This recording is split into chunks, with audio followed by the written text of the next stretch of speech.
வணக்கம் அன்பார்ந்த மாணவர்களே. இந்த நாள் இனிய நாளாக மலரட்டும். வணிகமும் கணக்கீட்டு கல்வியும் என்ற பாடத்தில் நாங்கள் இணைந்திருக்கின்றோம். இன்று மாணவர்களே நாங்கள் முதலாம் அலகினை பார்க்க இருக்கின்றோம். உங்களுக்கு தெரியும், உங்களுடைய பாடப்புத்தகத்தில் வியாபாரமும் துணைச் சேவையும் என்ற முதலாம் அலகு காணப்படுகிறது. எனவே இந்த அலகில் என்ன இருக்கின்றது என்பதை நாங்கள் பார்க்க இருக்கின்றோம். இந்த கட்ட காணொளியில் மாணவர்களே, வியாபாரம் என்றால் என்ன, வியாபாரத்தின் உள்ளடக்கங்களை நாங்கள் பார்க்க இருக்கின்றோம். எனவே மாணவர்களே, வாங்கள் பாடத்துக்குள் போகலாம். வியாபாரத்தினை ஆரம்பிப்பதற்கு முன்னர் நாங்கள் ஏற்கனவே இந்த வணிகக் கல்வி பாடத்தில் தரம் 10 வருகின்ற பொழுது நாங்கள் வணிகம் என்றால் என்ன, வணிகத்தின் நோக்கங்கள் என்ன மற்றும் வணிக பின்னணி பாடம், பின்னர் வணிகத்தின் அக்கறை செலுத்தும் பிரிவினர்கள் பார்த்தோம். பின்னர் நாங்கள் வணிகச் சூழல், வணிக அமைப்புகள் அனைத்தையும் பார்த்துவிட்டு வணிகக் கல்வி தொடர்பான ஒரு தொடர் பாடமாகத்தான் தரம் 11லும் நாங்கள் பார்க்க போகின்றோம்.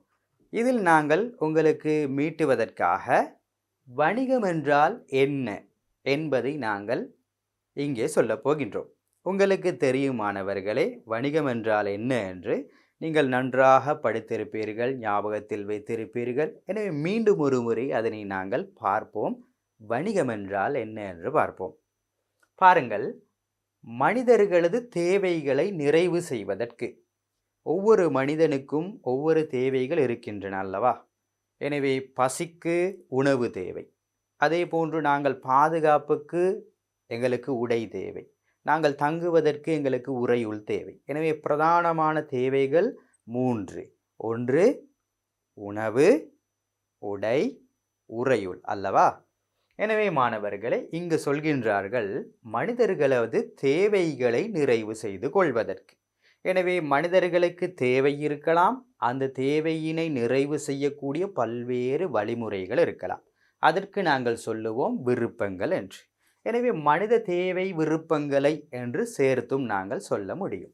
எனவே பாருங்கள், மனிதர்களது தேவைகளை நிறைவு செய்வதற்கு அவசியமான, எனவே எங்களுடைய தேவைகளை பூர்த்தி செய்வதற்கு தேவையான என்ன தேவை? எங்களுடைய தேவை விருப்பங்களை பூர்த்தி செய்வதற்கு பொருட்கள், சேவைகள் தேவை. உதாரணமாக பசிக்கிறது, எங்களுக்கு உணவு தேவை அல்லவா? எனவே உணவுக்காக நாங்கள் பலவிதமான பொருட்களை எடுத்துக்கொள்ளலாம். சோறு சாப்பிடலாம் அல்லது ரொட்டி சாப்பிடலாம். இதெல்லாம் நாங்கள் சொல்லுவோம் பொருட்கள். எனவே இதனை விற்பனை செய்வதற்கு ஒரு வியாபாரியோ ஒரு விநியோகஸ்தரோ எங்களுக்கு தேவை. அவர்களுக்கு நாங்கள் சொல்லுவோம் சேவையாளர்கள். எனவே மனித தேவையை நிறைவு செய்வதற்கு அவசியமான பொருட்கள், சேவைகளை. எனவே இதை நாங்கள் தரம் 10 நாங்கள் படித்துவிட்டோம் மாணவர்களே, பொருட்கள், சேவைகள். எனவே பொருட்கள், சேவைகளுக்கு நாங்கள் உற்பத்திகள் என்றும் சொல்லுவோம் அல்லவா? எனவே பொருட்கள், சேவைகளை உற்பத்தி செய்வது, நாங்கள் என்ன செய்கிறோம்? உற்பத்தி செய்கிறோம். பின்னர் விநியோகிக்க வேண்டும். மற்றவர்களுக்கு தேவைக்கு ஏற்ற வகையில் நாங்கள் விநியோகிக்க வேண்டும்.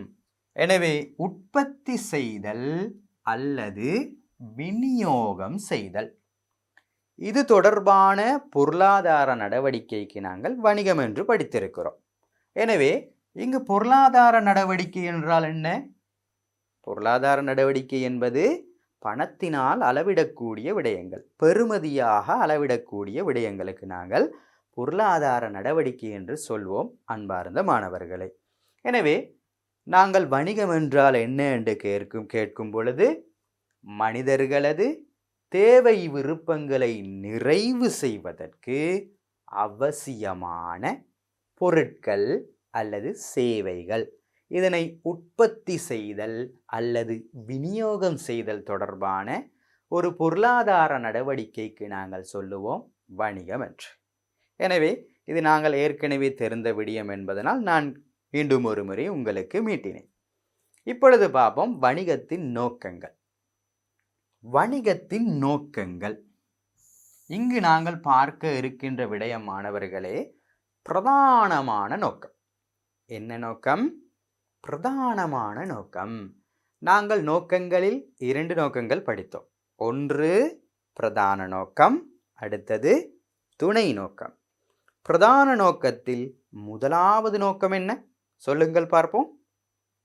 லாபம் உழைத்தல். பாருங்கள், வணிகத்தின் மிக பிரதானமான நோக்கம் லாபம் உழைத்தல். நோக்கம் என்பது என்ன? நாங்கள் எதிர்காலத்தில் நடக்க வேண்டிய ஒன்றை முன்கூட்டியே நாங்கள் எதிர்வு கூறி அதனை நோக்கி நாங்கள் செல்ல வேண்டும் அல்லவா? அதனை நோக்கி நாங்கள் செல்ல வேண்டும். ஒரு நோக்கம் இருந்தால்தான் அதனை நோக்கி நாங்கள் செல்வோம். நோக்கம் ஒன்று இல்லாவிட்டால் நாங்கள் அதனை நோக்கி செல்ல முடியாது. உதாரணமாக, நீங்கள் பரீட்சையில் வணிக கல்வி பாடத்தில் சித்தியினை பெற வேண்டும் என்று நோக்கத்தோடு இருந்தால் அதனை நோக்கி செல்வதற்கு என்ன செய்ய வேண்டும்? உள்ளடக்கங்களை சரியான முறையில் கற்க வேண்டும். அதே போன்று பரீட்சை தாள்களை செய்து பார்க்க வேண்டும். இது அனைத்தும் இங்கே நடக்கும். எனவே நோக்கம் என்பது அதனை நோக்கி நாங்கள் செல்வதற்காக முன்கூட்டியே தீர்மானித்த ஒன்று. எனவே இதே போன்று ஒரு வணிகத்துக்கும் நோக்கம் ஒன்று இருக்கின்றது. முதலாவது நோக்கம் லாபத்தினை உழைக்க வேண்டும். எனவே லாபத்தை உழைப்பது மிக மிக மிக பிரதானமான நோக்கம் அன்பார்ந்த மாணவர்களே. எனவே லாபம் உழைக்க வேண்டும். இதற்கு பின்னர் வரக்கூடிய ஒவ்வொரு நோக்கங்களும் இந்த லாபத்தை மையமாக கொண்டுதான் இருக்க போகிறது. பாருங்கள், இரண்டாவது நோக்கம் நுகர்வோரின் தேவை விருப்பங்களை பூர்த்தி செய்தல். நுகர்வோர் என்பது யார்? ஒரு நாட்டில் உள்ள அல்லது உலகத்தில் உள்ள அனைத்து மக்களும் தான் இந்த நுகர்வோர். அனைவருமே நுகர்வோர் தான். எனவே அவர்களுக்கு தேவையான பொருட்கள் சேவைகளை தருவது யார்? இந்த வணிகம். எனவே அவர்களுடைய தேவை விருப்பங்களை பூர்த்தி செய்வதும் ஒரு வணிகத்தின் நோக்கமாக இருக்கிறது. எனவே பிரதானமான 2 நோக்கம். மீண்டும் ஒரு முறை, லாபத்தை உழைக்க வேண்டும். இரண்டாவது, நுகர்வோரின் தேவை விருப்பங்களை பூர்த்தி செய்ய வேண்டும். பாருங்கள், நுகர்வோரின் தேவை விருப்பத்தை பூர்த்தி செய்தால் நுகர்வோர் அதிகமாக வணிகத்துக்கு வருவார்கள். எனவே அதிகமாக வந்தால் வருமானம் கூடும். வருமானம் கூடுதல் என்பது லாபம் உழைப்பதற்கு சமன்தானே. எனவே லாபம் உழைப்பது மிக பிரதானமான நோக்கம். அதனைத் தொடர்ந்து நுகர்வோரின் தேவை விருப்பங்களை பூர்த்தி செய்வது இரண்டாவது நோக்கமாக இருக்கிறது. எனவே நான் பிரதான 2 விடயங்களை ஞாபகமூட்டினேன். முதலாவது, வணிகம் என்றால் என்ன? மனிதர்களது தேவை விருப்பங்களை நிறைவு செய்து கொள்வதற்காக பொருட்களையும் சேவைகளையும் உற்பத்தி செய்தல் அல்லது விநியோகம் செய்தல் தொடர்பான பொருளாதார நடவடிக்கை வணிகம் எனப்படும். நாங்கள் பொருட்கள் சேவைகள் என்றால் என்ன என்று ஏற்கனவே பார்த்திருந்தோம். பொருள் என்பது எங்களுக்கு என்ன செய்யலாம்? தொட்டுணரலாம் அல்லவா? பொருட்களை தொட்டுணரலாம். கட்புலனுக்கு எங்களுக்கு விளங்கக்கூடியது, எனவே கட்புலனாக கூடியது என்று சொல்லுவோம். பின்னர் பௌதீகத்தன்மை கொண்டது. பௌதீகத்தன்மை கொண்டது, அதற்கு நாங்கள் பொருள் என்று சொல்லுவோம். சேவை என்றால் என்ன? அதனை அப்படியே மாற்றித்தான் சொன்னால் சரி. எனவே தொட்டுணர முடியாது ஒரு சேவையினை நான் ஒரு சேவையினை உங்களுக்கு வழங்கி கொண்டு இருக்கிறேன். வைத்தியம் ஒரு சேவை, ஆசிரியம் ஒரு சேவை. எனவே இந்த சேவையினை தொட்டுணர முடியாது மாணவர்களே. மேலும் அது கட்புலனாகாது. நான் உங்களுக்கு வழங்கினாலும் என்னுடைய சேவையினை நீங்கள் தொட்டுணரவோ அல்லது கண்களால் பார்க்கவோ முடியாது. அதே போன்று பௌதீகத்தன்மை அற்றது. இது நாங்கள் பொருட்கள் சேவைகள் தொடர்பான வேறுபாடுகளில் அதன் பண்புகளில் நாங்கள் பார்த்திருந்தோம். எனவே மாணவர்களே, அடுத்த விடயத்துக்கு நாங்கள் செல்வோம். நாங்கள் வணிகம் படிக்கின்ற பொழுது இந்த வணிகத்தின் பரிணாம வளர்ச்சியை பார்த்திருந்தோம் அல்லவா? தரம் 10 பரிணாம வளர்ச்சியை பார்த்தோம்.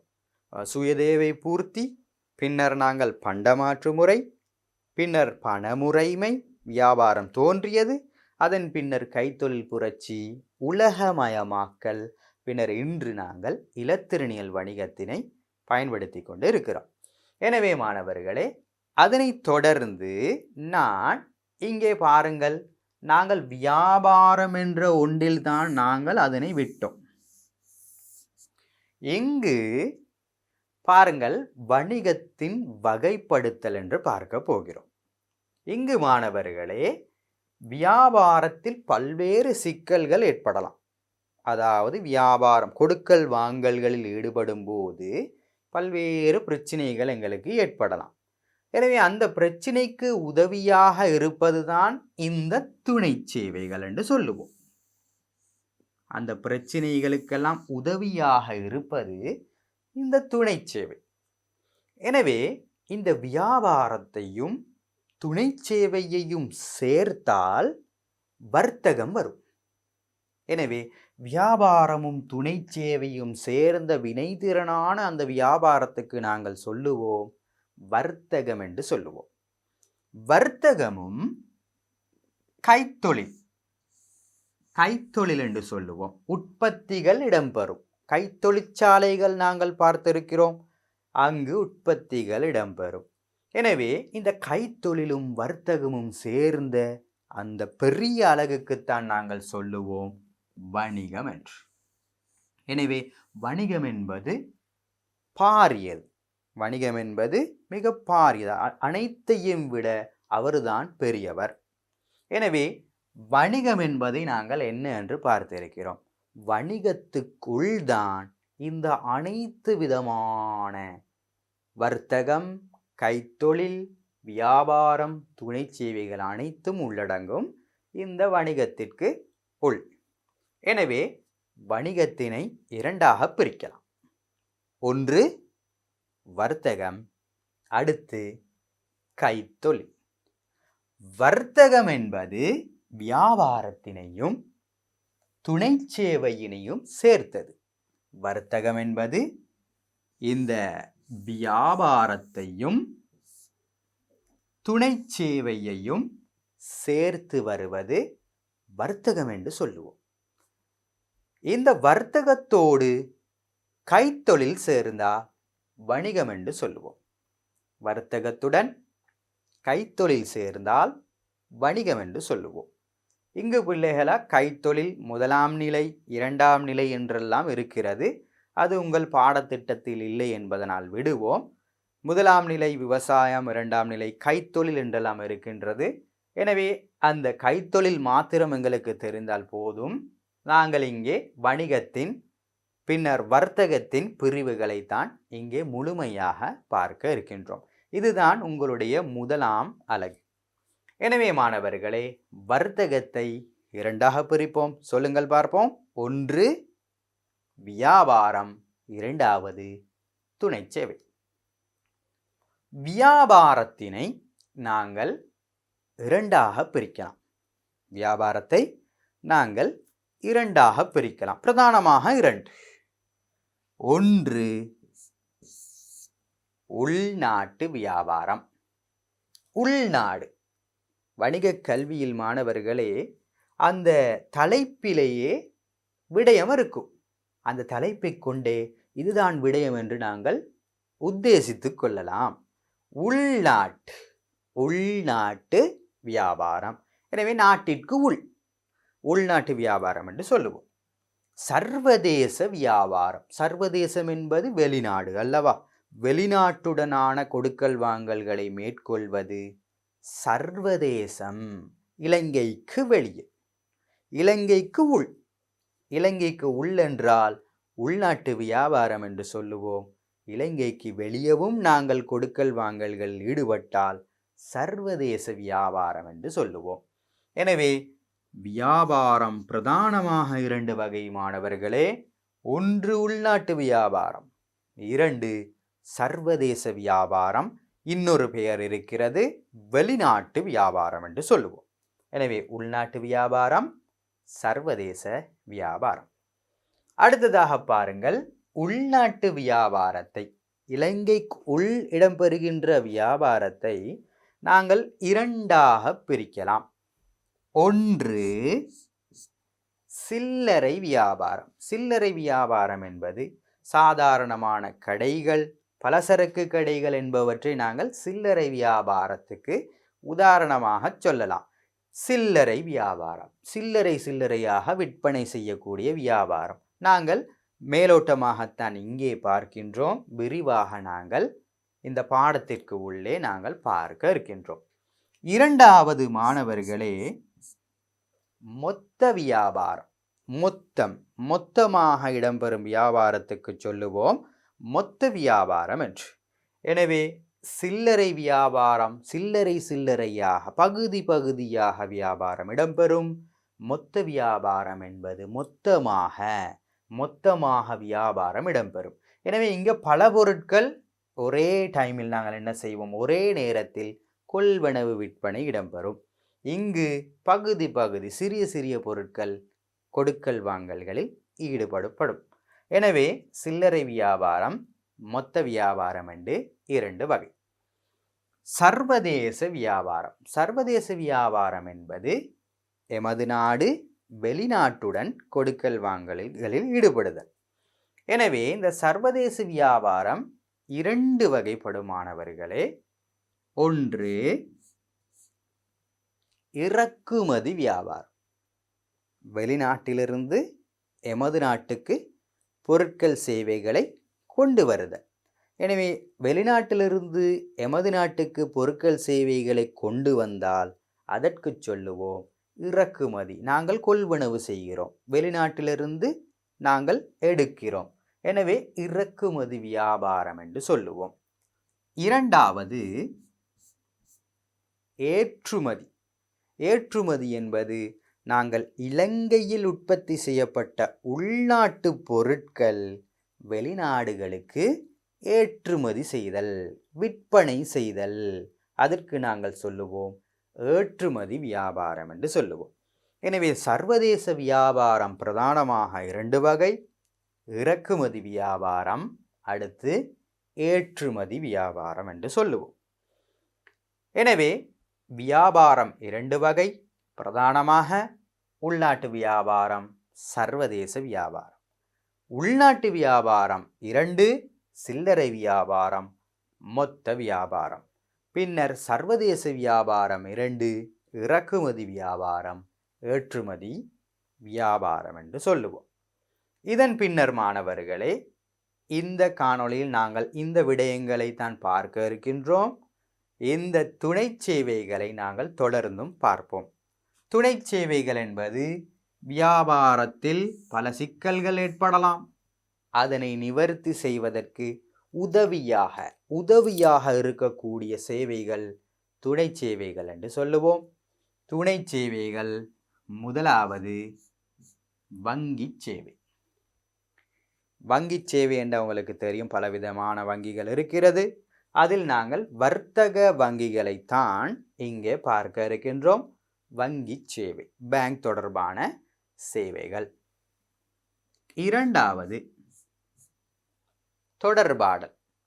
நாங்கள் நவீன காலத்தில் பல்வேறுபட்ட தொடர்பாடல் முறைகளை பயன்படுத்துகிறோம் அல்லவா? கையடக்க தொலைபேசி, அதே மாதிரி மின்னஞ்சல் போன்ற பல விதமான வாட்ஸ்அப், வைபர் போன்ற விடயங்கள் அனைத்தையும் நாங்கள் பயன்படுத்துகிறோம். அவை பற்றிய விடயங்களை நாங்கள் தொடர்பாடல் என்ற பாடத்தில் பார்ப்போம். அடுத்ததாக போக்குவரத்து என்பது நீங்கள் வீட்டிலிருந்து பாடசாலைக்கு போகின்றீர்கள். எதில் போகின்றீர்கள்? பஸ்ஸிலா, அல்லது புகையிரத வண்டியிலா, அல்லது சைக்கிளிலா? இப்படி நீங்கள் பல்வேறுபட்ட போக்குவரத்து வழிகளை தெரிவு செய்து கொள்ளலாம். எனவே போக்குவரத்துக்குள் பல்வேறு ஊடகங்கள், வழி மற்றும் தரிப்பிடம் போன்ற விடயங்களை அனைத்தும் போக்குவரத்து பாடத்தில் கற்போம். நான்காவது காப்புறுதி. ஒரு வியாபாரம் கொண்டு செல்லப்படுகின்ற பொழுது பல்வேறு இடர்கள் ஏற்படலாம், பண ரீதியான இழப்புகள் ஏற்படலாம். அந்த பண ரீதியான இழப்பினை ஈடு செய்து கொள்வதற்காக நாங்கள் காப்புறுதி சேவையினை பயன்படுத்தலாம். காப்புறுதி சேவை எங்களுக்கு உதவிகரமாக இருக்கும். எனவே காப்புறுதி பாடத்தில் நாங்கள் இந்த காப்புறுதி தொடர்பான விடயங்களை நாங்கள் பார்ப்போம். எனவே துணை சேவைகள் 4, இந்த 4 விடயத்தை மாத்திரம்தான் நாங்கள் தரம் 11 பார்ப்போம். முதலாவது வங்கி சேவை, இரண்டாவது தொடர்பாடல், மூன்றாவது போக்குவரத்து, நான்காவது காப்புறுதி. எனவே இது அனைத்தும் உங்கள் முதலாம் அலகாக இருக்கும். இதில் நாங்கள் இந்த விடயங்களை பார்ப்போம். இன்று நாங்கள் வியாபாரத்தை பற்றி முழுமையாக பார்ப்போம். எனவே மீண்டும் ஒரு முறை, வணிகம் பிரதானமாக 2, வர்த்தகம், கைத்தொழில். வர்த்தகம் பிரதானமாக 2, ஒன்று வியாபாரம், இரண்டாவது துணை சேவை. வியாபாரம் பிரதானமாக 2, ஒன்று உள்நாட்டு வியாபாரம், வெளிநாட்டு வியாபாரம். உள்நாட்டு வியாபாரம் பிரதானமாக 2, சில்லறை வியாபாரம், மொத்த வியாபாரம். சர்வதேச வியாபாரம் 2, இறக்குமதி வியாபாரம், ஏற்றுமதி வியாபாரம். பின்னர் துணை சேவைகள் 4, வங்கி சேவை, தொடர்பாடல் சேவை, போக்குவரத்து மற்றும் காப்புறுதி சேவை. எனவே இந்த பாடத்தின் மேலோட்டமான விடயங்கள் உங்களுக்கு விளங்கி இருக்கும். நாங்கள் தொடர்ந்து போவோம் அடுத்த விடயத்துக்கு. வர்த்தகம், வியாபாரம், பின்னர் துணை சேவை. இது இரண்டும் சேர்ந்தால் வர்த்தகம். மேலும் வணிகம் 2ஆக பிரிக்கப்படும். ஒன்று வர்த்தகம், பின்னர் கைத்தொழில். இங்கே நாங்கள் வர்த்தகத்திலிருந்து ஆரம்பிப்போம். வணிகம் என்றால் என்ன என்று பார்த்துவிட்டோம். பின்னர் வர்த்தகம் என்றால் என்ன என்று பார்ப்போம். பாருங்கள், வியாபாரத்தையும் கூட்டல் துணை சேவையினையும் உள்ளடக்கியது வர்த்தகமாகும். மிகவும் இலகுவாக சொல்லலாம். வியாபாரத்தையும் துணை சேவையையும் சேர்த்தால், இணைத்தால் வர்த்தகம் வரும். எனவே வியாபாரத்தை விட வர்த்தகம் ஒரு பெரிய அலகா அல்லது சிறிய அலகா? நிச்சயமாக வர்த்தகம் ஒரு பெரிய அலகு. வர்த்தகத்தை விட வணிகம் சிறிய அலகா, பெரிய அலகா? வணிகம் மிகப்பெரிய அலகு. எனவே வர்த்தகம் 2ஆக பிரிப்படும். ஒன்று நாங்கள் சொல்லுவோம் வியாபாரம், அடுத்து துணை சேவை. இது இரண்டையும் சேர்த்தால் வர்த்தகம் உருவாகிறது. பாருங்கள், வர்த்தகத்தினை 2ஆக பிரிக்கலாம். ஏற்கனவே பார்த்து விட்டோம். என்ன? ஒன்று வியாபாரம், 2 துணை சேவை அல்லவா? ஏற்கனவே நாங்கள் பார்த்திருப்போம். ஒரு வட்டம், 3 வட்டங்கள் தந்திருப்பார்கள் அல்லவா? A, B, C. இதில் வர்த்தகம், வியாபாரம், வணிகம் எங்கு இருக்கிறது என்று சொல்லுங்கள் பார்ப்போம். முதலாவது வியாபாரம். வியாபாரம் எது? ஏயா, பியா, சியா? வியாபாரம் என்பது ஏ. எனவே இது வியாபாரமாக இருக்கும்.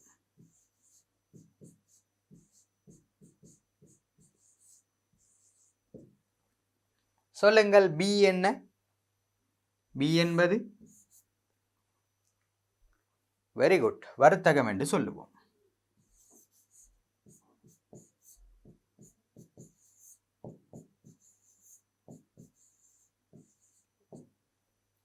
சி என்பது என்ன? நிச்சயமாக வணிகம். ஏன் இவ்வாறு குறிப்பிடுகிறோம் என்றால், வர்த்தகம் என்பது சிறிய அலகு, வணிகம் என்பது பாரிய ஒரு அலகு. எனவே வணிகம் என்பது எப்பொழுதுமே அனைத்தையும் கவர் பண்ணியதாக அவர் இருப்பார். எனவே அனைத்தையும் உள்ளடக்கியவராக வணிகம் இருப்பார். எனவே வணிகம் என்பது சி ஆகவும், பி என்பது வர்த்தகமாகவும், ஏ என்பது வியாபாரம் என்றும் நாங்கள் சொல்லலாம்.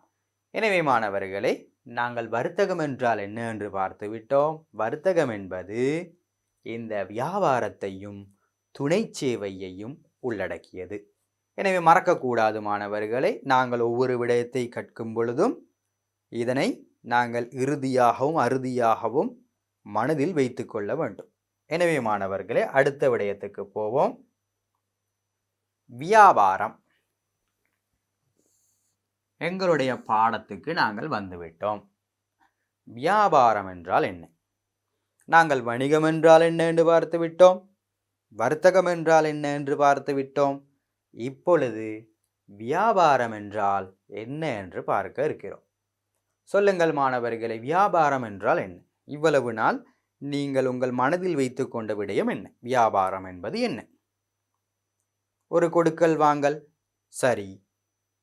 ஒரு கொள்வனவு, ஒரு விற்பனை, சரி.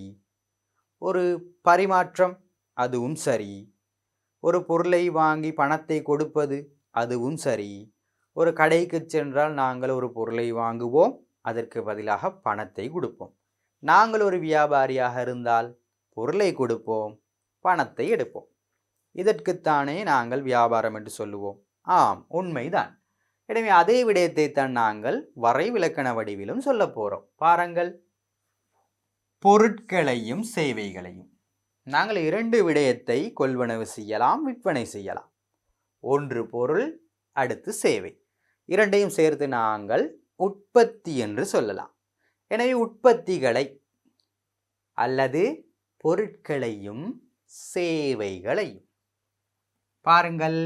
கொள்வனவு செய்தல், கடைக்கு சென்றால் பொருட்களை கொள்வனவு செய்வோம். அல்லது விற்பனை செய்தல், நாங்கள் ஒரு வியாபாரியாக இருந்தால், நாங்கள் ஒரு உரிமையாளராக இருந்தால் பொருட்களை விற்பனை செய்வோம், அவரிடமிருந்து பணத்தை எடுப்போம். எனவே பொருட்களையும் சேவைகளையும் கொள்வனவு செய்தல். கொள்வனவு என்பது நாங்கள் பெற்றுக்கொள்வது அல்லவா, நுகர்தல் என்றும் சொல்லுவோம். கொள்வனவு செய்தல் அல்லது இன்னொருவருக்கு நாங்கள் விற்பனை செய்தல். இந்த இரண்டு நடவடிக்கையும் இடம்பெற்றால் அதுக்கு நாங்கள் சொல்லுவோம் வியாபாரம். என்ன சொல்லுவோம்? வியாபாரம் என்று சொல்லுவோம். எனவே நான் இங்கே இந்த கொள்வனவையும் விற்பனையையும் நான் கொஞ்சம் நன்றாக ஹைலைட் பண்ணி காட்டுகிறேன். முக்கியமான இரண்டு விடயங்கள், கொள்வனவு, விற்பனை. அது உற்பத்திகள் இரண்டையும் நாங்கள் கொள்வனவு செய்யலாம், விற்பனை செய்யலாம். பொருட்களுக்கு நாங்கள் உதாரணத்தை சொல்லிவிட்டோம். ஒரு கடைக்கு சென்று சீனியினை கொள்வனவு செய்கின்றீர்கள் அல்லது அரிசி கொள்வனவு செய்கின்றீர்கள். ஓகே, இப்பொழுது சேவையினை எப்படி கொள்வனவு செய்வது? சேவையினை எப்படி நாங்கள் கொள்வனவு செய்யலாம்? சொல்லுங்கள் பார்ப்போம். உதாரணமாக, நீங்கள் ஒரு சிகை அலங்கார நிலையத்துக்கு செல்கின்றீர்கள். அப்பொழுது அந்த வியாபாரி என்ன செய்வார்? உங்கள் சிகை அலங்காரத்தை அழகான முறையில் மேற்கொண்டு அதற்கான பணத்தினை வாங்குவார். அங்கு நீங்கள் ஏதாவது ஒரு பொருளையா கொண்டு வருகின்றீர்கள்? அல்ல, ஒரு சேவையினை, அதன் பயனை நீங்கள் பெற்றுக்கொள்கின்றீர்கள். எனவே அதற்கான பணத்தினையும் செலுத்திதான் நாங்கள் என்ன செய்ய வேண்டும்? மீண்டும் வர வேண்டும். எனவே சேவையினையும் நாங்கள் கொள்வனவு செய்யலாம், விற்பனை செய்யலாம். எனவே அதுவும் ஒரு வியாபாரம் தான் மாணவர்களே. வைத்தியம் ஒரு சேவை. நீங்கள் சுகையீனம் காரணமாக ஒரு வைத்தியரிடம் சென்று நீங்கள் மருந்து எடுக்கின்றீர்கள். அவருக்கு நாங்கள் பணத்தினை செலுத்த வேண்டும். எனவே அதுவும் ஒரு சேவை. அதற்காகவும் நாங்கள் பணம் செலுத்துகிறோம். அதுவும் ஒரு வியாபாரம். எனவே வியாபாரம் என்பது பொருட்கள், சேவைகளை கொள்வனவு செய்தல், விற்பனை செய்தல். மிகவும் இலகுவான ஒன்று. எனவே மாணவர்களே, நாங்கள் நினைவில் வைத்துக் கொள்ளுவோம். இங்கு பணப்பரிமாற்றம், கொடுக்கல் வாங்கல்கள் இடம்பெறுகின்றன. பணப்பரிமாற்றம் என்பது என்ன? பணத்தினை கொடுக்க போகிறோம். பொருளை வாங்கினால் பணத்தை நாங்கள் கொடுக்க வேண்டும். ஒரு சீனி வாங்குகிறோம், 100 ரூபாய் செலுத்துகிறோம். எனவே பணப்பரிமாற்றம் இடம்பெறும். அடுத்து கொடுக்கல் வாங்கல்கள் என்று சொல்வது பணத்தை கொடுத்தால் ஒரு பொருள், பொருளை கொடுத்தால் ஒரு பணம் கிடைக்கும். எனவே இந்த 2 விடயங்களும் இடம்பெறுவதனால் அதற்கு நாங்கள் கொடுக்கல் வாங்கல் என்று சொல்லுவோம். எனவே பணப்பரிமாற்றம் கொடுக்கல் வாங்கல்கள் இடம்பெறும். பாருங்கள், வியாபாரத்தினை 2ஆக பிரிக்கலாம். சொல்லுங்கள். ஒன்று உள்நாட்டு வியாபாரம், உள்நாட்டு வியாபாரம். இரண்டாவது வெளிநாட்டு வியாபாரம், வெளிநாடு. எனவே வியாபாரத்தினை நாங்கள் பிரதானமாக 2ஆக பிரிக்கலாம். ஒன்று உள்நாட்டு வியாபாரம், இரண்டாவது வெளிநாட்டு வியாபாரம் என்று சொல்லுவோம். எனவே மீண்டும் ஒரு முறை, வியாபாரம் என்றால் என்ன? பொருட்கள் சேவைகளை கொள்வனவு செய்வது, விற்பனை செய்வது வியாபாரம் எனப்படும். வியாபாரம் 2 வகை. ஒன்று உள்நாட்டு வியாபாரம், இரண்டாவது வெளிநாட்டு வியாபாரம். இப்பொழுது நாங்கள் ஒவ்வொரு பிரிவாக பார்க்க போகிறோம். உள்நாட்டு வியாபாரம் இது எதன் பிரதான வகை மாணவர்களே? உள்நாட்டு வியாபாரம் என்பது வியாபாரத்தின் ஒரு வகை. எனவே வியாபாரம் உள்நாட்டு வியாபாரம், வெளிநாட்டு வியாபாரம் என்று 2ஆக பிரிப்போம். இப்பொழுது நாங்கள் பார்க்க இருப்பது உள்நாட்டு வியாபாரம், உள்நாடு என்று சொல்லுவோம். எனவே மாணவர்களே, உள்நாட்டு வியாபாரம் என்றால் என்ன? வியாபாரம் என்பது எங்களுக்கு தெரியும். பொருட்கள் சேவைகளை கொள்வனவு செய்வது, விற்பனை செய்வது. உள்நாட்டு வியாபாரம் என்பது, இதோடு ஒரு விடயத்தை நாங்கள் இணைத்துக் கொள்வோம். உள்நாட்டிற்குள், ஒரு நாட்டின் எல்லைக்குள். எனவே பாருங்கள், நாடொன்றின் எல்லைக்குள், ஒரு நாட்டின் எல்லைக்குள், இலங்கையின் எல்லைக்குள், அந்நாட்டின் பண அலகினை பயன்படுத்தி, இலங்கை ரூபாவினை பயன்படுத்தி, எனவே அந்நாட்டு பண அலகினை பயன்படுத்தி பல்வேறு பிரிவினர்களுக்கு இடையில் இடம்பெறும் கொடுக்கல் வாங்கல்கள் வியாபாரம் என்று சொல்லுவோம். எனவே நாங்கள் முன்னர் வியாபாரத்துக்கு சொன்னது போல, நாடொன்றின் எல்லைக்குள் பொருட்கள் சேவைகளை கொள்வனவு செய்தல், விற்பனை செய்தல் வியாபாரம் எனப்படும் என்றும் சொல்லலாம். இலகுவான ஒன்று. ஒரு நாடொன்றின் எல்லைக்குள் அந்நாட்டின் பண அலகினை பயன்படுத்தி பொருட்கள் சேவைகளை கொள்வனவு செய்தல், விற்பனை செய்தல் உள்நாட்டு வியாபாரம். எனவே நாங்கள் வியாபாரத்தை வைத்துக்கொண்டு இந்த உள்நாட்டை நாங்கள் சேர்த்து கொண்டால் போதுமானது. ஒரு நாட்டின் எல்லைக்குள் ஒரு நாடு இருக்கிறது, அதன் எல்லைக்குள் அவர்களுடைய பண அலகினை பயன்படுத்தி, இலங்கை என்றால் இலங்கை ரூபாவினை பயன்படுத்தி அந்நாட்டின் எல்லைக்குள் இடம்பெறக்கூடிய கொடுக்கல் வாங்கல் அல்லது பொருட்கள் சேவைகளை கொள்வனவு செய்தல், விற்பனை செய்தல் என்பன உள்நாட்டு வியாபாரம் என்று சொல்லுவோம். எனவே மாணவர்களே, நாங்கள் சிந்திக்கும் விடயம்தான். இதை எழுதும் பொழுது நாங்கள் பல சிக்கல்களுக்கு உள்ளாகின்றோம். எனவே மாணவர்களே, இந்த வணிக கல்வி பாடத்தை நாங்கள் யதார்த்த நிலைமைகளோடு, நடைமுறையில் உள்ள விடயங்களோடு நாங்கள் சேர்த்து கற்றுக்கொள்ளலாம் என்பதனால் இந்த வணிக கல்வி பாடம் மிக இலகுவான ஒரு பாடம். எனவே அதனை மனதில் வைத்துக்கொண்டு இந்த விடயத்தை சொல்லி பாருங்கள். ஒரு நாடொன்றின் எல்லைக்குள், ஒரு நாடொன்றின் எல்லைக்குள், இலங்கையின் எல்லைக்குள் அந்நாட்டின் பண அலகினை பயன்படுத்தி, இலங்கை என்றால் ரூபாவினை பயன்படுத்தி பொருட்கள் சேவைகளை கொடுக்கல் வாங்கல்களில் ஈடுபடுத்தினால் அது உள்நாட்டு வியாபாரம் என்று சொல்லுவோம். எனவே நாங்கள் இந்த பல்வேறு பிரிவினர்களுக்கு இடையில் என்று சொல்லும் பொழுது, வியாபாரம் இடம்பெறும் பொழுது பிள்ளைகளா 2 பேர் மிக அவசியமாக இருக்கின்றார்கள் அல்லவா? 2 பேர் தேவை. பார்ப்போம் நாங்கள். 2 பேர் தேவை. ஒரு ஆள் பொருளை என்ன செய்வார்? கொடுப்பார். இந்த பொருளை பெறுபவர் ஒருவர் இருப்பார். அவர் பொருளை என்ன செய்வார்? எடுத்துவிட்டு பணத்தினை செலுத்துவார். பணத்தினை செலுத்துவார். எனவே ஒரு நபர் பொருளினை வழங்குவார், இன்னொரு நபர் பணத்தினை செலுத்துவார். அல்லது சேவையினை வழங்குவார். பொருளை வழங்கலாம் அல்லது சேவையினை வழங்கலாம். இவர் என்ன செய்வார்? பணத்தினை கொடுப்பார். எனவே 2 பிரிவினர்கள் அவசியம். 2க்கு மேற்பட்ட பிரிவினர்கள் இருக்கலாம், ஆனால் 2 பிரிவினர்கள் மிகவும் அவசியம். ஒரு பிரிவினர் மாத்திரம் கொடுக்கல் வாங்கல்களில் ஈடுபட முடியாது. எனவே பல்வேறு பிரிவினர்கள் என்று சொல்லும் பொழுது மாணவர்களே குறைந்தது 2. எனவே 2 பேர் மிக மிக அவசியம். எனவே நாடொன்றின் எல்லைக்குள் அந்நாட்டின் பண அலகினை பயன்படுத்தி பல்வேறு பிரிவினர்களுக்கு இடையில் இடம்பெறும் வியாபாரம் உள்நாட்டு வியாபாரம் அல்லது இடம்பெறும் கொடுக்கல் வாங்கல் உள்நாட்டு வியாபாரம் எனப்படும்.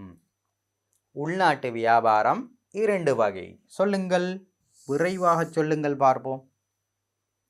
சில்லறை வியாபாரம், மொத்த வியாபாரம்.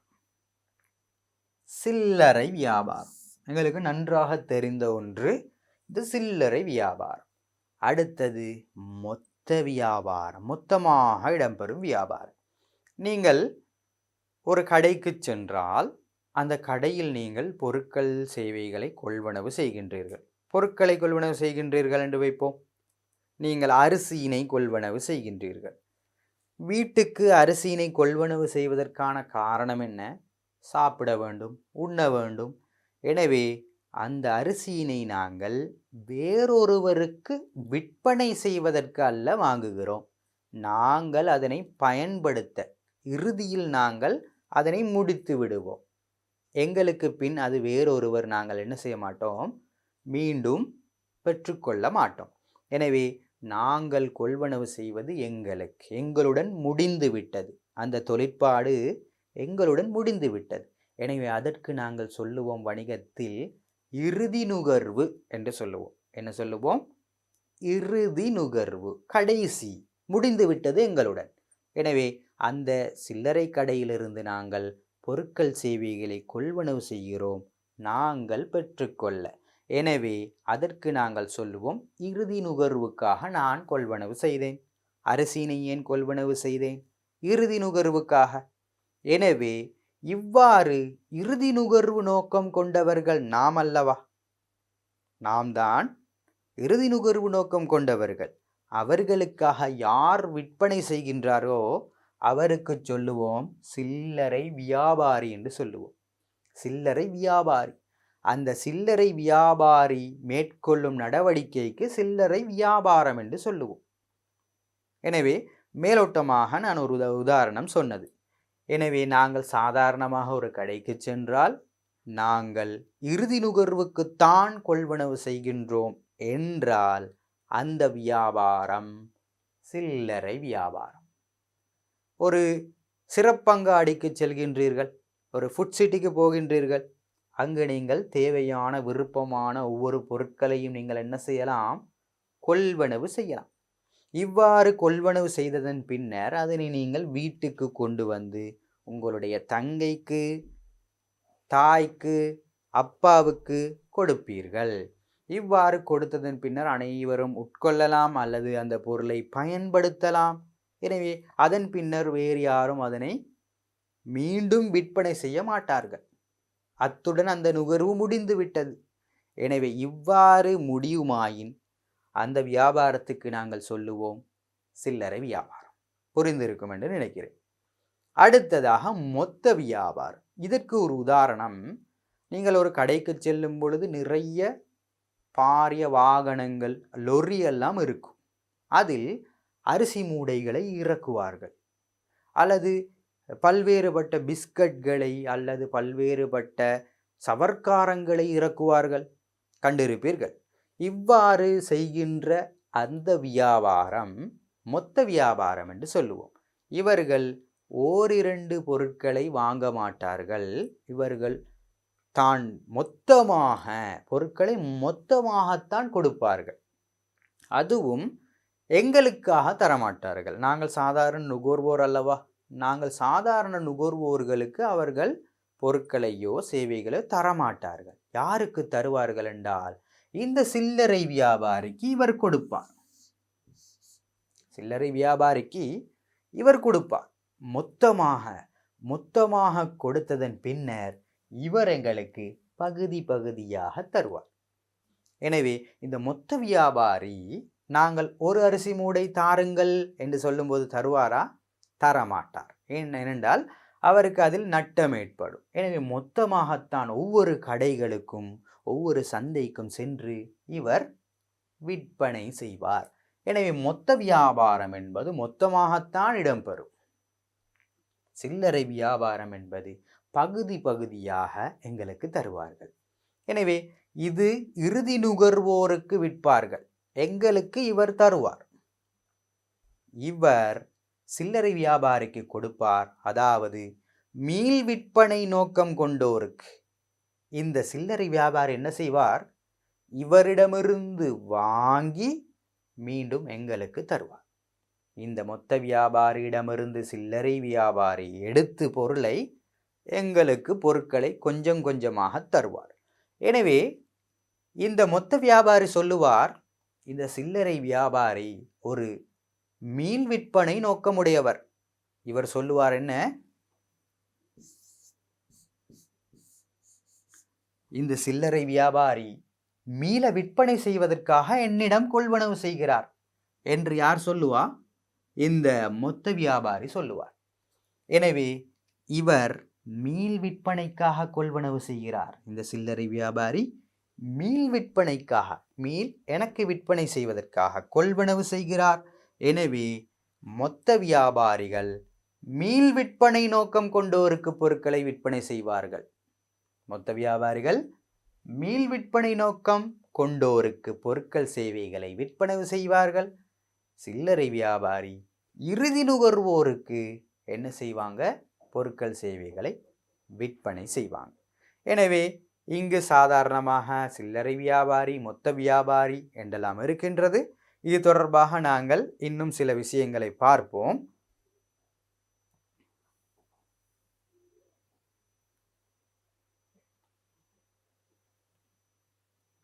எனவே பாருங்கள் மாணவர்களே, உற்பத்தியாளர் இருப்பார்.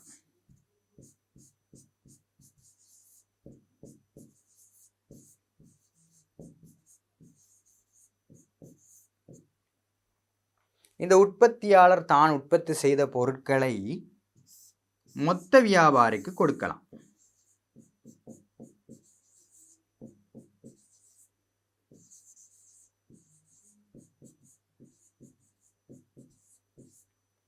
பின்னர் இந்த மொத்த வியாபாரி யாருக்கு கொடுப்பார்?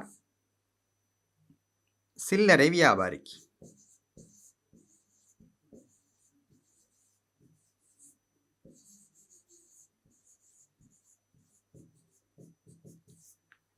சில்லறை வியாபாரி எங்களுக்கு தருவார்.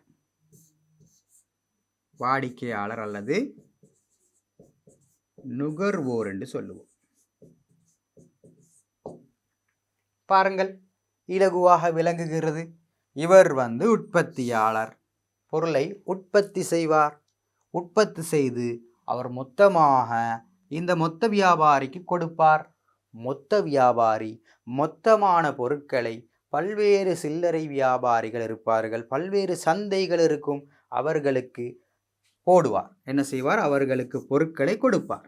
எனவே ஓரிரண்டு சில்லறை வியாபாரி இல்லை, பல சில்லறை வியாபாரிகள் இருக்கின்றனர்.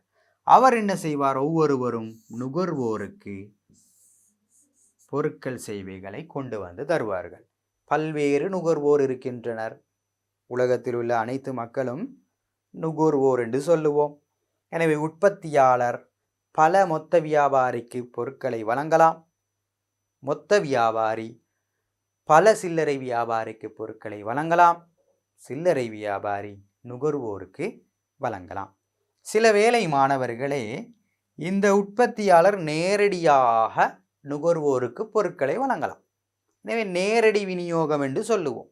உற்பத்தியாளர் உற்பத்தி செய்த பொருளை நேரடியாக வழங்கலாம். அல்லது உற்பத்தியாளர் உற்பத்தியாளர் மொத்த வியாபாரியாக இருந்து கொண்டு சில்லறை வியாபாரிக்கு கொடுத்து நுகர்வோருக்கு பொருட்களை வழங்கலாம்.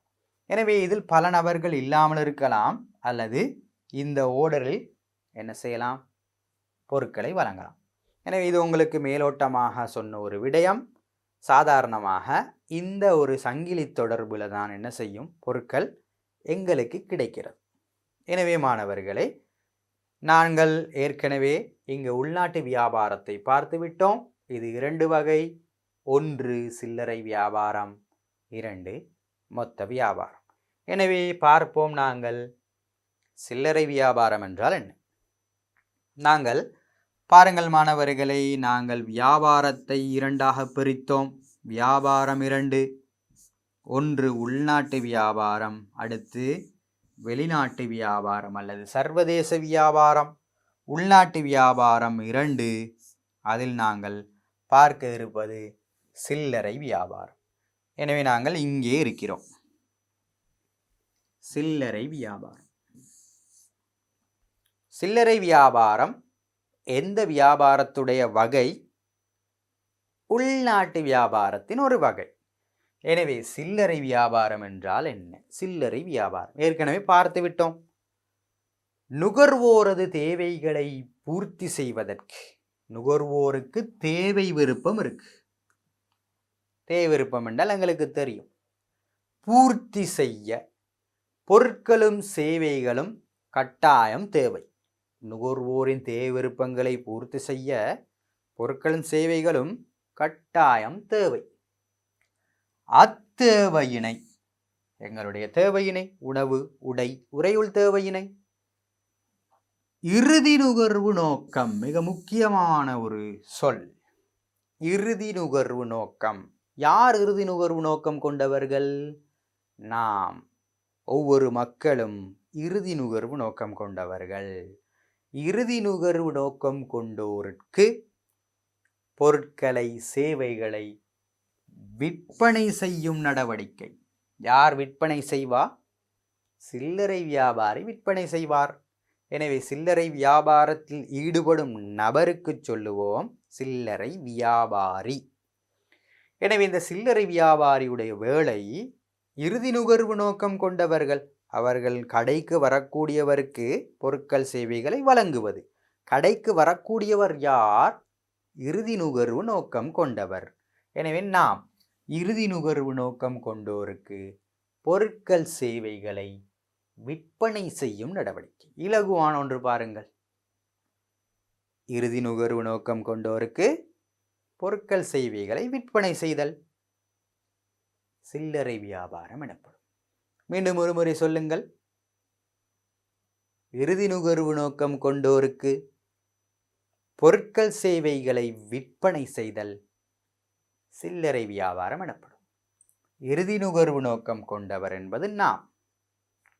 சொன்னேன் அல்லவா, மொத்த வியாபாரி சில்லறை வியாபாரிக்கு கொடுப்பார். சில்லறை வியாபாரி மீண்டும் விற்பனை செய்வார் எங்களுக்கு. நாம் அதை பெற்றுக்கொள்வோம். நாம் வேறொருவருக்கு விற்பனை செய்வோமா? இல்லை. எனவே எங்களுடன் முற்றுப்புள்ளி. இறுதி நுகர்வு நோக்கம். இறுதி நுகர்வு நோக்கம் கொண்ட எங்களுக்கு பொருட்களையும் சேவைகளும் வழங்குவது யார்? சில்லறை வியாபாரி. எனவே அந்த நடவடிக்கைக்கு சொல்லுவோம் சில்லறை வியாபாரம். அந்த நடவடிக்கைக்கு சொல்லுவோம் சில்லறை வியாபாரம். அந்த தொழிலில் ஈடுபடுபவர் சில்லறை வியாபாரி. ஓகே, உதாரணம் பார்ப்போமே. பாடசாலையில் நீங்கள் சிற்றுண்டி சாலைக்கு சென்று பொருட்களை கொள்வனவு செய்து உண்ணுகின்றீர்கள், சாப்பிடுகின்றீர்கள். எனவே சிற்றுண்டி சாலையில் காலை உணவை கொள்வனவு செய்கின்றீர்கள். எதற்காக கொள்வனவு செய்கின்றீர்கள்? காலை உணவை பசி, சாப்பிட வேண்டும், அதற்காக கொள்வனவு செய்கின்றீர்கள் அல்லவா? எனவே நான் சிற்றுண்டி சாலையில் ஒரு பொருளை எடுத்து அதனை என்னுடைய நண்பனுக்கு விற்பனை செய்யவா வாங்குகின்றேன்? இல்லை அல்லவா? எனவே சிற்றுண்டி சாலையில் காலை உணவை நாங்கள் உட்கொள்வதற்காக கொள்வனவு செய்தால் நாம் இறுதி நுகர்வோர். சிற்றுண்டிச்சாலை என்பது என்ன? என்ன வியாபாரம்? சிற்றுண்டிச்சாலை என்பது சில்லறை வியாபாரம். சில்லறை வியாபாரம். Very good. இப்பொழுது நாங்கள் இரண்டாவது உதாரணம் பார்ப்போம்.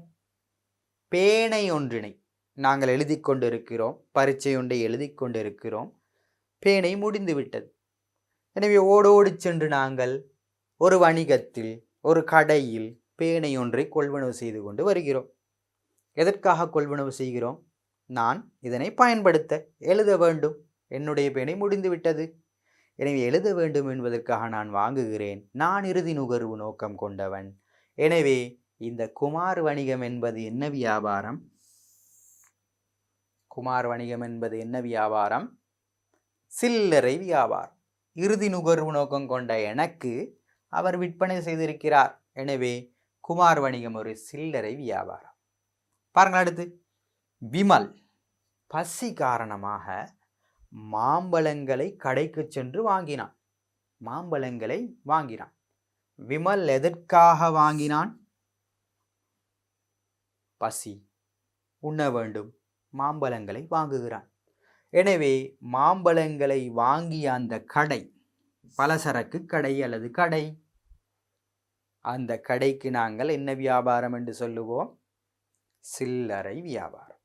எனவே நன்றாக விளங்கியிருக்கும். சில்லறை வியாபாரம் என்பது இறுதி நுகர்வு நோக்கம் கொண்ட எங்களுக்கு பொருட்கள் சேவைகளை விற்பனை செய்தல்.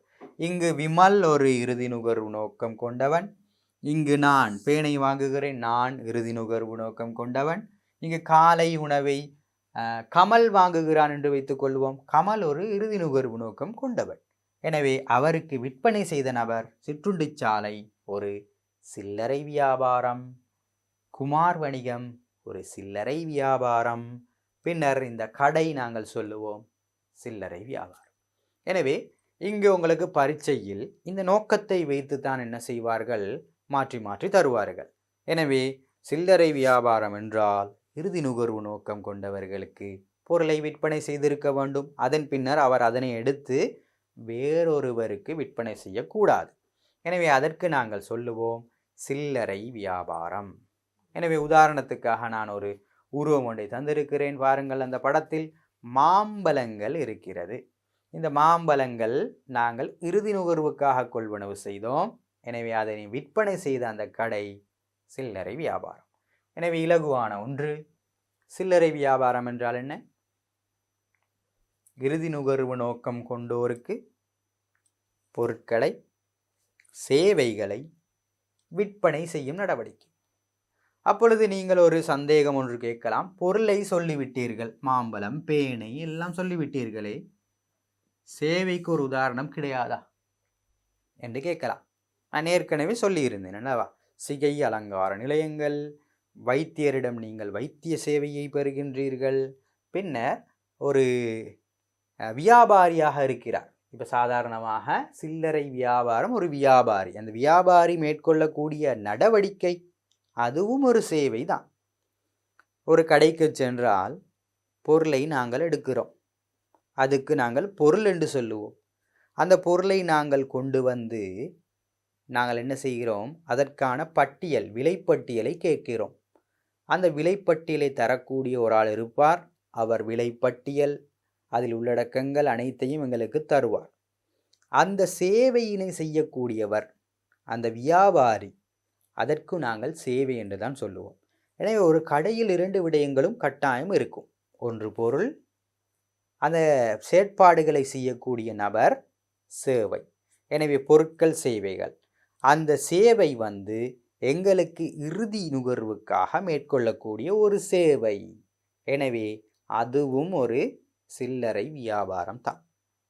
எனவே மாணவர்களே, பொருள், சேவை ஓரிரண்டு உதாரணங்கள் நினைவில் வைத்து கொண்டால் போதுமானது. அடுத்த விடயத்துக்கு செல்லுவோம்.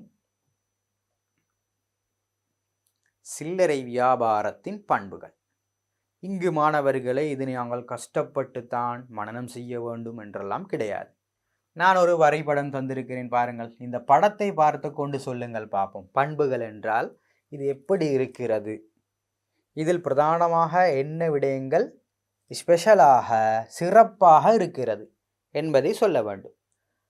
எல்லா வணிகத்திலும் இருக்கக்கூடிய பண்பை பொதுவாக சொல்லாமல் இந்த வணிகத்தில் சிறப்பாக இருக்கக்கூடிய பண்புகள் என்ன இருக்கும் சொல்லுங்கள் பார்ப்போம்.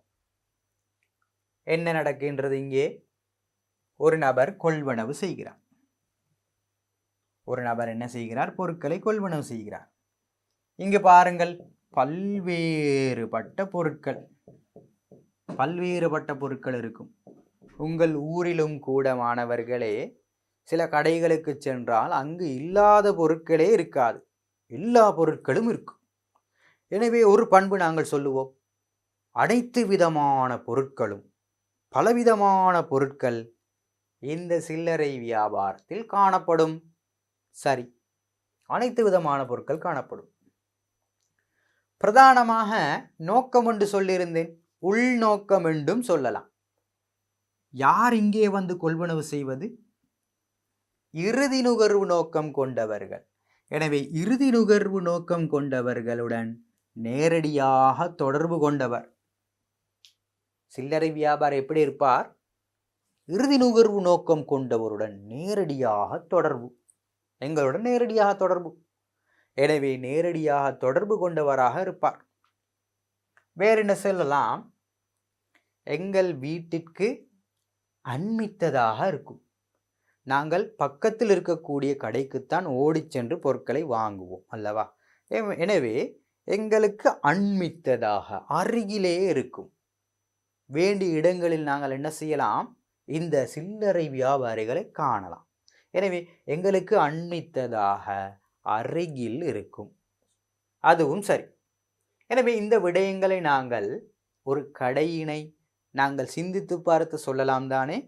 இலகுவான ஒன்று. பார்ப்போம். பண்புகள், நன்றாக நினைவித்துக் கொள்ளுங்கள், பண்புகள். எனவே சில்லறை வியாபாரத்தின் பண்புகள் என்ன என்று கேட்டால் 4 விடயங்களை நினைவித்துக் கொள்ளுங்கள், போதுமானது. பாருங்கள், இறுதி நுகர்வோருக்கு, இதோ இருக்கிறார் இறுதி நுகர்வோர், கொள்வனவு செய்கிறார். பொருட்கள் சேவைகளை விற்பனை செய்யும், வேறு எதுவுமே விற்பனை செய்யாது. சில்லறை வியாபாரிக்கு ஒரு சிறப்பான பண்பு என்ன? இறுதி நுகர்வோருக்கு பொருட்கள் சேவைகளை விற்பனை செய்யும். மிக முக்கியமான ஒரு நோக்கம், மிக முக்கியமான ஒரு பண்பு. எனவே இறுதி நுகர்வு நோக்கம் கொண்டோருக்கு பொருட்கள் சேவைகளை இவர் என்ன செய்வார்? கொடுப்பார். எனவே அப்படி இருந்தால் அது சில்லறை வியாபாரம். இரண்டாவது பாருங்கள், தனக்கு தேவையான பொருட்களை தேவையான அளவு தேவையான நேரங்களில் பெற்றுக்கொள்ளலாம். எனக்கு தேவையான அளவு, இதில் கொஞ்சம் அரிசி, கொஞ்சம் சீனி, கொஞ்சம் பின்னர் பிஸ்கட் கொஞ்சம் என்று நான் எனக்கு தேவையான அளவு நாங்கள் கொள்வனவு செய்யலாம். சில்லறை வியாபாரி சொல்லுவாரா? ஒன்று எடுங்கள் போதும், அப்படி சொல்லுவாரா? இல்லை. எனவே இங்கு வேண்டிய பொருட்களை நாங்கள் எடுக்கலாம். வேண்டிய நேரங்களில் அவர் திறந்திருந்தால் வேண்டிய நேரங்களில் நாங்கள் பொருட்களை எடுக்கலாம், கொள்வனவு செய்யலாம். வேண்டிய அளவு, தேவையான அளவினை நாங்கள் பெற்றுக்கொள்ளலாம். எனவே இதை நாங்கள் சில்லறை வியாபாரத்தில் தான் காணலாம். எனவே நுகர்வோர் தனக்கு தேவையான பொருட்களை தேவையான அளவு தேவையான நேரங்களில் பெற்றுக்கொள்ளலாம். மூன்றாவது மாணவர்கள், மூன்றாவது பாருங்கள், எமக்கு அண்மித்ததாக காணப்படும். எமக்கு அண்மித்ததாக காணப்படும் நுகர்வோர் என்பவர் நாங்கள் தானே. எங்களுக்கு அண்மித்ததாக மிக அருகில் இருக்கும். எனவே அண்மித்ததாக இருப்பவர் இந்த சில்லறை வியாபாரி. பொதுவாக பிள்ளைகளை நாங்கள் மொத்த வியாபாரத்துடன் ஒப்பிட்டு தான் இதன் வேறுபாட்டை சொல்கிறோம். எனவே இந்த வேறுபாடுகளில் எங்களுக்கு அண்மித்ததாக இருக்கும் சில்லறை வியாபாரம், மொத்த வியாபாரம் அண்மித்ததாக இருக்காது. நான்காவது விடயம், பல்வேறுபட்ட பொருட்கள் காணப்படும். இங்கே சொன்னேன், நீங்கள் சொன்னீர்கள் பல்வேறுபட்ட பொருட்கள் காணப்படுகிறது. உலகத்தில் இல்லாத பொருட்கள் கூட சில கடைகளில் நாங்கள் காணலாம். எனவே அவ்வாறு இருந்தால், பல பொருட்கள் இருந்தால் அதற்கு சொல்லுவோம் நாங்கள் சில்லறை வியாபாரம். எனவே 4 விடயம் மிக இலகுவானதுனா. எனவே மாணவர்கள் பார்ப்போம். சில்லறை வியாபாரத்தின் பண்புகள் 4. 1. நுகர்வோர். எவ்வாறான நுகர்வோர்? இறுதி நுகர்வோருக்கு பொருட்கள் சேவைகளை விற்பனை செய்யும் வியாபாரம் என்றால் அது சில்லறை வியாபாரம்தான். நுகர்வோர் தனக்கு தேவையான அளவு தேவையான நேரங்களில் பொருட்களை பெற முடியுமாக இருந்தால் அது நிச்சயமாக சில்லறை வியாபாரம்தான். நுகர்வோருக்கு அண்மித்ததாக உள்ள வியாபாரம் என்றால் அது சில்லறை வியாபாரம்தான். பல்வேறுபட்ட பொருட்கள் இங்கே காணப்பட்டால் அதுக்கு நாங்கள் சொல்லுவோம் சில்லறை வியாபாரம். எனவே சில்லறை வியாபாரத்தின் பண்புகள் 4 இங்கே நாங்கள் பார்த்து விட்டோம். அடுத்த விடயம்,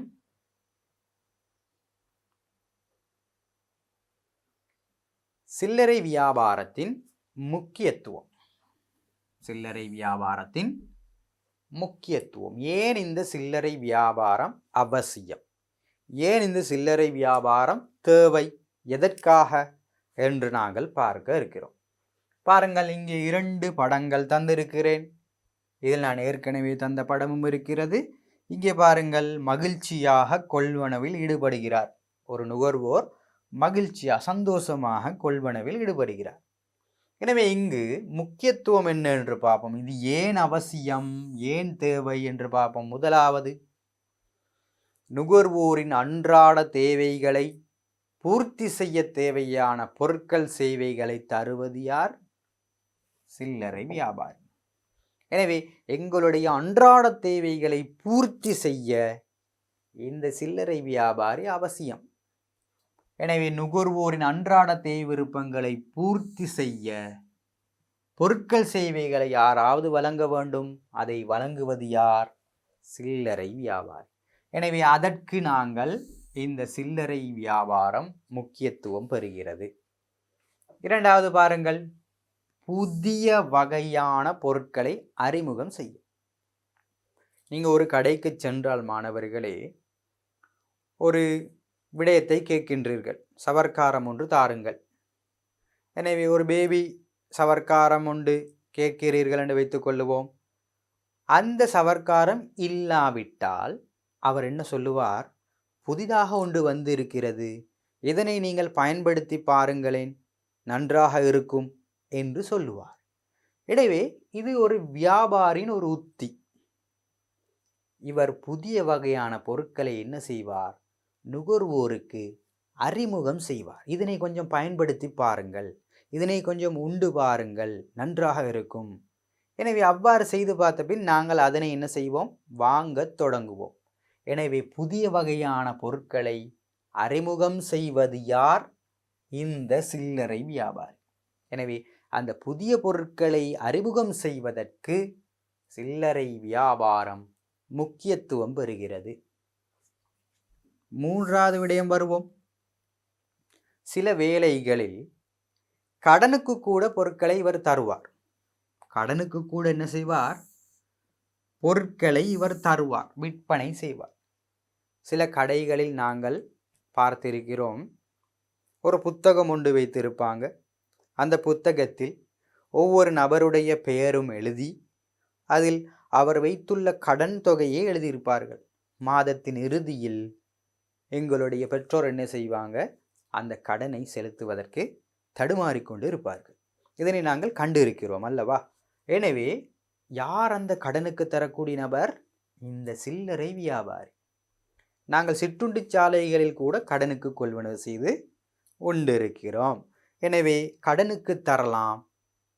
எனவே கடனுக்கு தரக்கூடிய நபர் சில்லறை வியாபாரி. எனவே சில வேளைகளில், அனைவரும் கிடையாது, சில வேளைகளில் கடனுக்கு கூட பொருட்கள் சேவைகளை அவர்கள் எங்களுக்கு என்ன செய்வார்கள்? தருவார்கள்.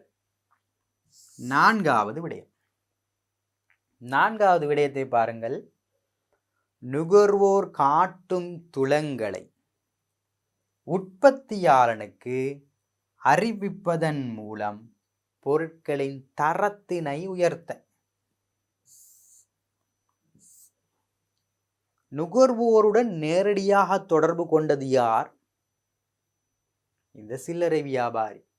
இந்த சில்லறை வியாபாரி மொத்த வியாபாரியிடமிருந்தோ அல்லது உற்பத்தியாளரிடமிருந்தோ பொருட்களை பெற்றிருப்பார். பெற்றுத்தான் எங்களுக்கு தருகிறார். எங்களுக்கு தரும் பொழுது எங்களுடைய துலங்கள் என்பது நாங்கள் காட்டும் ரியாக்ஷன், அந்த துலங்களை வைத்துக்கொண்டு நாங்கள் காட்டும் நடவடிக்கை, அந்த பொருளுக்கு எங்களுடைய எண்ணம் என்ன, நல்லமா அல்லது அது தீய ஒரு பொருளா, அல்லது நாங்கள் அதனை விருப்பத்தோடு வாங்குகிறோமா அல்லது விருப்பமின்றி நாங்கள் பார்க்கின்றோமா என்ற அந்த துலங்களை, எங்களுடைய துலங்களை யார் நேரடியாக அறிவார்? இந்த நபர், சில்லறை வியாபாரி தான் நேரடியாக அறிந்து கொள்வார். அறிந்து கொண்ட விடயங்களை இந்த உற்பத்தியாளருக்கு, யார் அவருக்கு அந்த பொருளை தந்தாரோ அவருக்கு என்ன செய்வார்? அறிவிப்பார். அறிவிப்பதன் மூலம் அந்த பொருளில் ஏதேனும் குறைபாடுகள் இருந்தால் அதனை என்ன செய்யலாம்? உற்பத்தியாளர் மாற்றிக்கொள்ளலாம். எனவே மாற்றுவதன் மூலம் பொருளின் அந்த தரம் என்ன செய்யும்? அதிகரிக்கும். எனவே அதற்கான வேலையை செய்யக்கூடியவர் இந்த சில்லறை வியாபாரி. எனவே மாணவர்களே, நாங்கள் சொல்லலாம், எங்களுடைய துலங்கள் என்பது நாங்கள் காட்டும் விருப்பு வெறுப்புகள், அதனை உற்பத்தியாளனுக்கு அறிவிப்பதன் மூலம் பொருட்கள் சேவைகளின் தரத்தை உறுதி செய்யலாம் அல்லது உயர்த்தலாம் போன்ற நடவடிக்கைகள் இங்கே இடம்பெறும். எனவே முக்கியத்துவம் பார்த்து கொண்டிருக்கிறோம். சில்லறை வியாபாரத்தின் முக்கியத்துவம் என்ன? முதலாவது, நுகர்வோரின் அன்றாட தேவை விருப்பங்களை பூர்த்தி செய்ய பொருட்கள் சேவைகள் தேவை. அதை தருவதற்கு சில்லறை வியாபாரி அவசியம். புதிய வகையான பொருட்களை அறிமுகம் செய்ய சில்லறை வியாபாரி அவசியம். கடனுக்கு கூட பொருட்களை சேவைகளை வழங்க சில்லறை வியாபாரி முக்கியத்துவம் பெறுகிறார். நுகர்வோர் காட்டும் துலங்களை, விருப்பு வெறுப்புகளை உற்பத்தியாளனுக்கு அறிவிப்பதன் மூலம் பொருட்களின் தரத்தினை என்ன செய்யலாம்? அதிகரித்து கொள்ளலாம். எனவே மாணவர்களே, இங்கு நாங்கள் சில்லறை வியாபாரத்தின் முக்கியத்துவங்கள் என்ன என்று நாங்கள் பார்த்தோம். எனவே தொடர்ந்து செல்லுவோம். சில்லறை வியாபாரத்தின் தன்மைகளுக்கு ஏற்ப பாருங்கள், தன்மைகளுக்கு ஏற்ப எவ்வாறு நாங்கள் வகைப்படுத்த முடியும்? சில்லறை வியாபாரத்தின் தன்மைக்கு ஏற்ப எவ்வாறு நாங்கள் சில்லறை வியாபாரத்தை வகைப்படுத்துவது என்பது தொடர்பாக நாங்கள் இங்கே பார்ப்போம். பாருங்கள், முதலாவது, நிலையான பாரியளவு சில்லறை வியாபாரம். பாரியளவு, இது மாணவர்களே மிக பெரிதாக இருக்கும். சில்லறை வியாபாரம் என்று சொல்லும் பொழுது உங்களுக்கு விளங்கி இருக்கும், இறுதி நுகர்வுக்காக பொருட்கள் சேவைகளை விற்பனை செய்பவர். இங்கு சாதாரணமான ஒரு கடையும் சில்லறை வியாபாரம் தான், பாரிய ஒரு கடையும் ஒரு சில்லறை வியாபாரம் தான், சிகை அலங்கார நிலையங்களும் ஒரு சில்லறை வியாபாரம் தான் என்றெல்லாம் சொன்னீர்கள். இது அனைத்தையும் எவ்வாறு ஒன்று என கருதுவது? ஒன்றா அல்லது நாங்கள் இன்னும் பிரித்து நாங்கள் அறியலாமா என்று பார்க்கும்போது, முதலாவது பாருங்கள், நிலையான பாரியளவு சில்லறை வியாபாரம். நிலையான பாரியளவு சில்லறை வியாபாரம், இதுக்கு நாங்கள் உதாரணமாக சொல்லலாம் சிறப்பு சந்தைகள். பாருங்கள், இங்கே சிறப்பு சந்தைகள் இருக்கின்றது. ஃபுட் சிட்டி, பின்னர் நாங்கள் கீல்ஸ் போன்ற நிறுவனங்களை சொல்லலாம். அங்கே சென்றால் ஒரே கூரையின் கீழ் பல தரப்பட்ட பொருட்கள் இருக்கும். நாங்கள் பொருட்களுக்கு அருகில் சென்று அந்த பொருட்களை என்ன செய்து கொள்ளலாம்? கொள்வனவு செய்து கொள்ளலாம். எனவே பல்வேறுபட்ட பொருட்கள் இருக்கும், மிக பாரிய அளவாக இருக்கும். பாரிய அளவான இருந்தாலும் ஒரு நிலையான ஒரு இடத்தில் இது அமைந்திருக்கும்.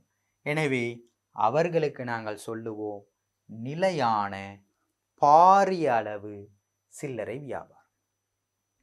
நிலையான பாரிய அளவு சில்லறை வியாபாரம். அதற்கு உதாரணமாக நாங்கள் சிறப்பு சந்தைகள் என்று சொல்லலாம். எனவே இதற்கு கீழ் நாங்கள் ஃபுட் சிட்டி, கீல்ஸ் போன்ற நிறுவனங்களை சொல்லலாம். இரண்டாவது பாருங்கள், நிலையான சிற்றளவு சில்லறை வியாபாரம். இது சிற்றளவாக இருக்கும், ஆனால் நிலையான ஒரு இடத்தில்தான் இருக்கும். ஆனால் சிற்றளவு சில்லறை வியாபாரம். நிலையான சிற்றளவு என்பது நாங்கள் பலசரக்கு கடைகள், நாங்கள் வீட்டுக்கு அருகே இருக்கக்கூடிய கடைகள் மற்றும் சிகை அலங்கார நிலையங்கள் போன்றவற்றை உதாரணமாக சொல்லலாம். இதில் அதிகளவான ஊழியர்கள் வேலை செய்ய மாட்டார்கள். சில வேளை உரிமையாளரே ஊழியராகவும் இருப்பார். ஒரு நிறுவனத்தில் ஒரு ஆள் மாத்திரமே ஊழியராகவும் முகாமையாளராகவும் மற்றும் உரிமையாளராகவும் இருந்து செயற்படுவார். எனவே அவ்வாறான வணிகங்களுக்கு, வியாபாரத்துக்கு நாங்கள் சொல்லுவோம் நிலையான சிற்றளவு சில்லறை வியாபாரம். நிலையான சிற்றளவு சில்லறை வியாபாரம். பாருங்கள், இந்த படத்தில் தந்திருக்கிறேன். சிகை அலங்கார நிலையம் அல்லது அழகு கலை நிலையங்கள் என்று சொல்லலாம். இதுக்கு நாங்கள் சொல்லுவோம் நிலையான சிற்றளவு சில்லறை வியாபாரம். அடுத்து மூன்றாவது எங்களுக்கெல்லாம் நன்றாக தெரிந்த ஒன்று. காலை எழுந்ததும் அந்த சத்தத்தை கேட்டவுடன் நாங்கள் ஓடோடி செல்வோம். முகத்தை கூட கழுவாமல் ஓடி செல்வோம். அந்தி நேரங்களில் கூட ஓடோடி செல்வோம். எதற்காக? எங்களுக்கு தேவையான பொருட்களை, உணவை கொள்வனவு செய்ய. இவர்களுக்கு ஒரு நிலையான ஒரு இடம் இல்லை. இவர்கள் என்ன செய்வார்கள்? நடமாடுவார்கள். வாகனத்தில் அல்லது தெருவாக சென்று நடந்து சென்று அவர்கள் என்ன செய்வார்கள்? பொருட்கள் சேவைகளை விற்பனை செய்வார்கள். முன்னர் காலங்களில் கீரை விற்றுக்கொண்டு சில அம்மாமார்கள் வருவார்கள். எனவே அதுவும் நடமாடும் வியாபாரம் தான். எனவே இது பொதுவாக ஒரு அமைப்பாக்கப்பட்ட வாகனங்களின் மூலம் இன்று நடைபெறுகிறது. எனவே அதுக்கு உதாரணமாக நாங்கள் இதனை சொல்லலாம். எங்களுக்கு தெரியும், நாங்கள் காலை மாலையில் ஒரு சத்தத்தை கேட்டுக்கொண்டிருப்போம். அது இந்த நடமாடும் வியாபாரம் என்று சொல்லுவோம். எனவே நடமாடும் வியாபாரத்துக்கு ஒரு மிகச்சிறந்த உதாரணம். இதை தவிர வேறொன்றும் இருக்க முடியாது. எனவே இந்த சில்லறை வியாபாரத்தின் தன்மைக்கு ஏற்ப நாங்கள் 3 வகைப்படுத்துவோம். ஒன்று, நிலையான பாரிய அளவு சில்லறை வியாபாரம். நிலையான பாரிய அளவு சில்லறை வியாபாரம். இரண்டாவது, நிலையான சிற்றளவு சில்லறை வியாபாரம். மூன்றாவது, நடமாடும் சில்லறை வியாபாரம். நடமாடும் என்பது அமைப்பாக்கப்பட்ட வாகனங்களின் மூலம் என்று நினைவித்துக் கொள்ளுங்கள். இவர்கள் ஒவ்வொரு கடைக்கு சென்று, சந்தைக்கு சந்தை போய் என்ன செய்யலாம்? பொருட்களை விற்பனை செய்யலாம். அல்லது வீட்டுக்கு வீடு வந்து என்ன செய்யலாம்? பொருட்கள் சேவைகளை தரலாம். எனவே 3 வகை: நிலையான பாரியளவு, நிலையான சிற்றளவு, பின்னர் நடமாடும் சில்லறை வியாபாரம் என்று சொல்லுவோம். எனவே மாணவர்களே, நாங்கள் இந்த சில்லறை வியாபாரத்தின் தன்மையை பற்றி பார்த்துவிட்டோம். எனவே இந்த காணொளியை நாங்கள் இத்துடன் நிறுத்துவோம். நாங்கள் பார்த்த விடயங்களை மீண்டும் பார்த்தோமாக இருந்தால், வணிகம் என்றால் என்ன, அதன் நோக்கங்கள் என்ன என்று பார்த்தோம். பின்னர் நாங்கள் வணிகத்தின் வகைகளை பார்த்தோம். வணிகத்தின் வகைகளுக்குள் வர்த்தகம் என்றால் என்ன என்று பார்த்தோம். வர்த்தகத்தின் பின்னர் வியாபாரம், துணை சேவைகள் சேர வருவது என்று பார்த்துவிட்டு வியாபாரம் என்ற பாடத்துக்கு வந்தோம். வியாபாரத்தில் நாங்கள் உள்நாட்டு வியாபாரம், பின்னர் வெளிநாட்டு வியாபாரம் என்று 2ஆக பிரித்து, உள்நாட்டு வணிகம், உள்நாட்டு வியாபாரத்தில் வரக்கூடிய சில்லறை வியாபாரம் தொடர்பான விடயங்களை பார்த்தோம். எனவே அடுத்த காணொளியில் நாங்கள் இந்த மொத்த வியாபாரம் என்றால் என்ன, சர்வதேச வியாபாரம் என்றால் என்ன என்பது தொடர்பாக பார்ப்போம். எனவே அதுவரையில் விடைபெறுகிறேன். நன்றி, வணக்கம்.